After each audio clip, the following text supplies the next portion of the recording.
My last video went for more than 20 minutes, and it got cut off at the 6-minute mark because the internet decided to have self-esteem issues.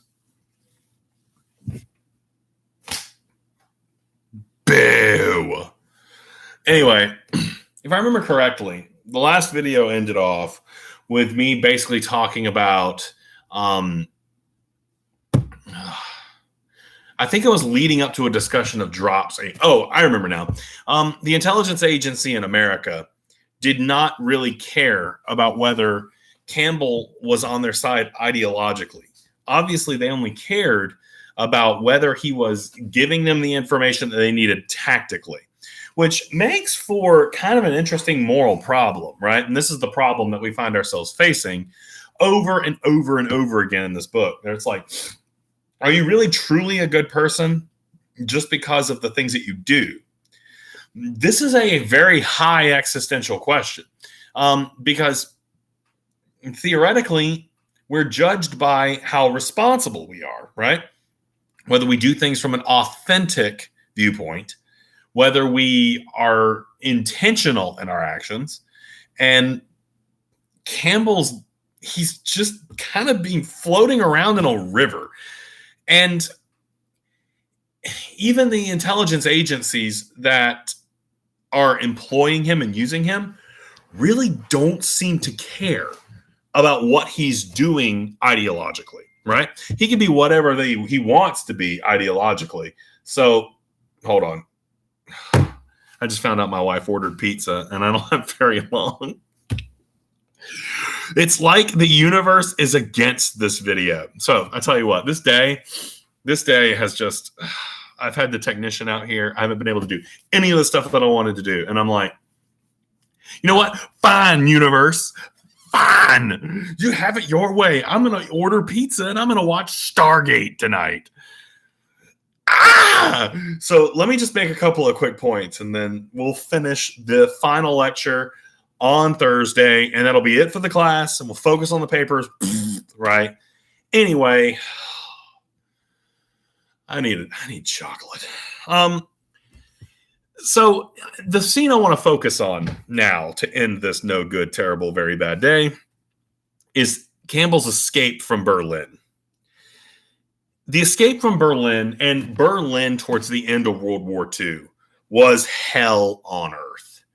It was about as bad as you could possibly imagine. In a way, and I mean, I'm not a historian, but this is a period that's very, very interesting to me.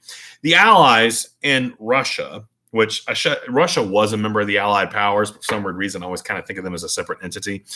The Allies split apart Germany as to where they would go and what they would focus on, right? America invaded France and took the western portion. Russia was given Berlin, and they were like, do with Berlin whatever you want. Now, the war in Russia was horrifying how many people died during World War II in Russia. If you ever get the chance, see the movie Enemy at the Gates. It's not exactly the most historically accurate thing, but a lot of the stuff that it depicts is true. You can't even wrap your head around the loss of life that happened in Russia. And so Russia wanted blood, and they wanted to humiliate the Nazis, and they wanted to completely eradicate all semblance of them. Really good representation of this is Call of Duty Call of Duty World at War has some really interesting depictions of the fight in Berlin. They were not there for prisoners. They were destroying everything in their path. The devastation of Berlin is just, you really should read about it once in your life. It's fascinating just how bad things got there. So Campbell, there's no evac for him. There's no one's coming to rescue him. This is after his wife has died as well. And his wife was really the only thing that was keeping him afloat in any way or form. The thing that kept him rooted to the ground. And now that she's gone, he really just doesn't care anymore. And so he practically drifts his way to survival in the relentless devastation of Berlin at the end of World War II. Now, the scene that we get as Campbell almost certainly just accidentally survives this hell on earth is when he returns to his father-in-law's house. This is one of the most just depressingly funny things I've ever read in my life. And it's this this thing about something being depressingly funny. This is pretty normal for literature, for people who study literature, for people who love literature. Literature has a really strange tendency to go after horrifying, nightmarish things. Like, think about how many times we've been into the world of the Twilight Zone, right? Throughout the course of this semester, we have gone into Edgar Allan Poeville. We've read Yellow Wallpaper. We've constantly been running into society as like a weird Armageddon post-apocalyptic hellscape. And, there's monsters, there's demons. We're constantly encountering the things about human nature that's like, why are you like that, right?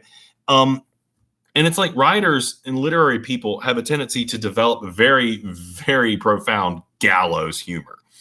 Like, you have to look at the most awful things, and the most sane response to that sometimes to laugh at it. And so when Campbell goes to his father-in-law's house, everyone there has developed an awful condition known as dropsy.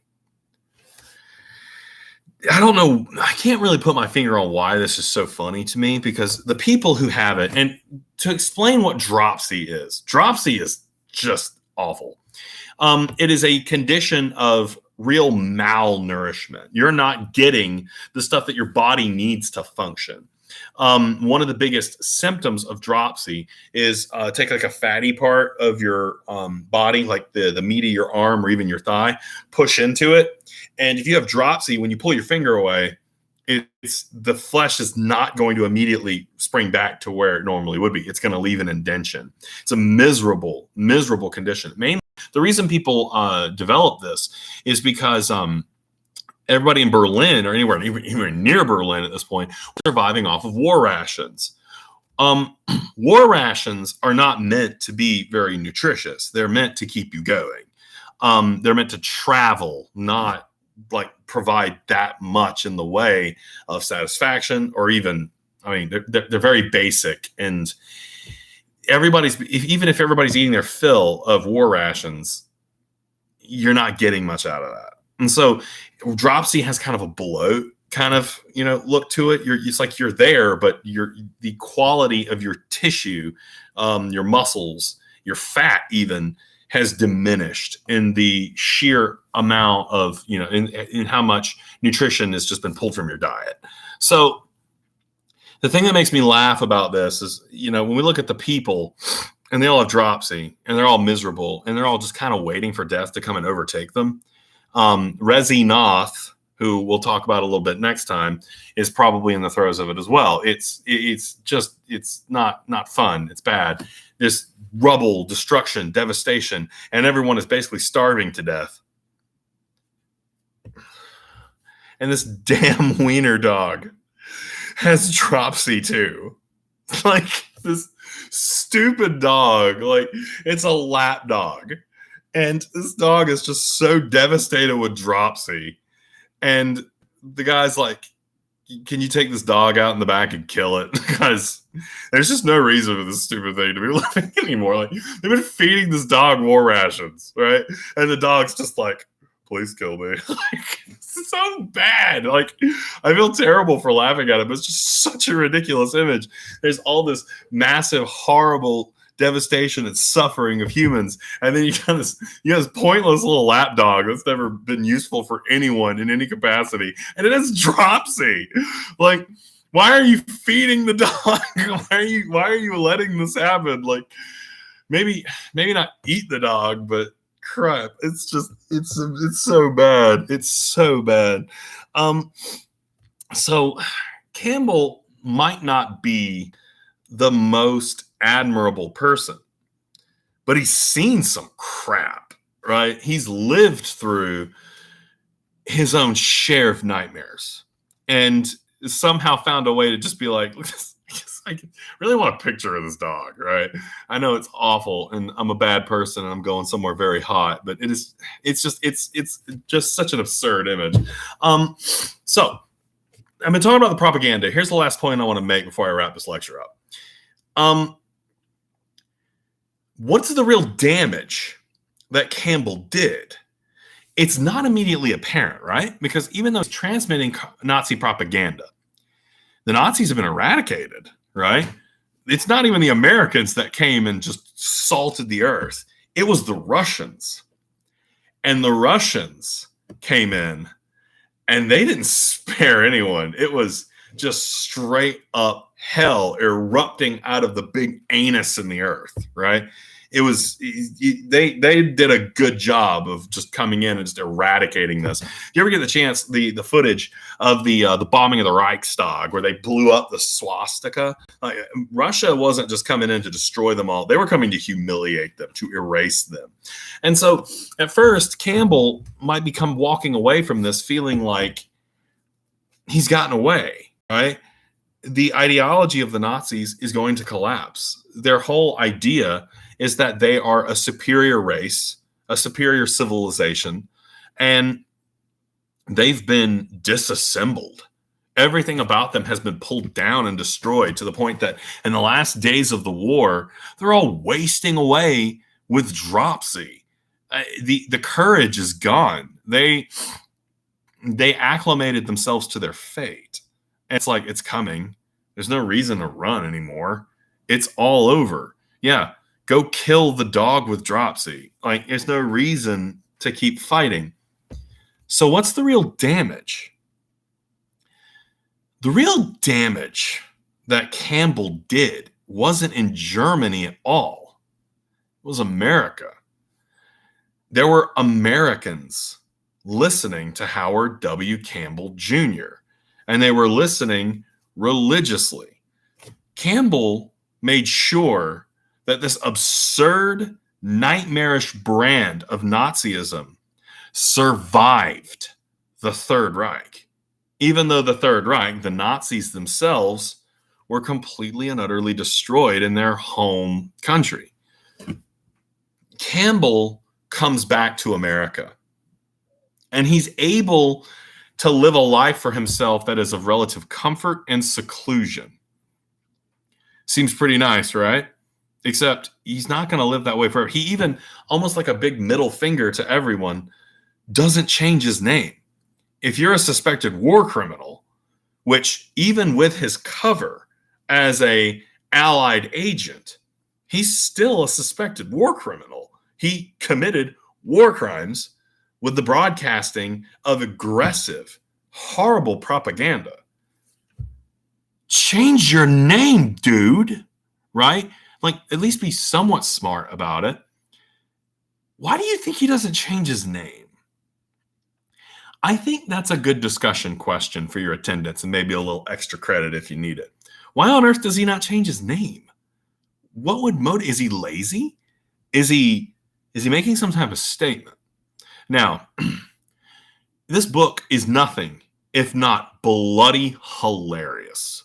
I absolutely love this book because Campbell has ensured that Nazi ideology survives. But what state is it in? We'll talk about that for our final lecture on Thursday.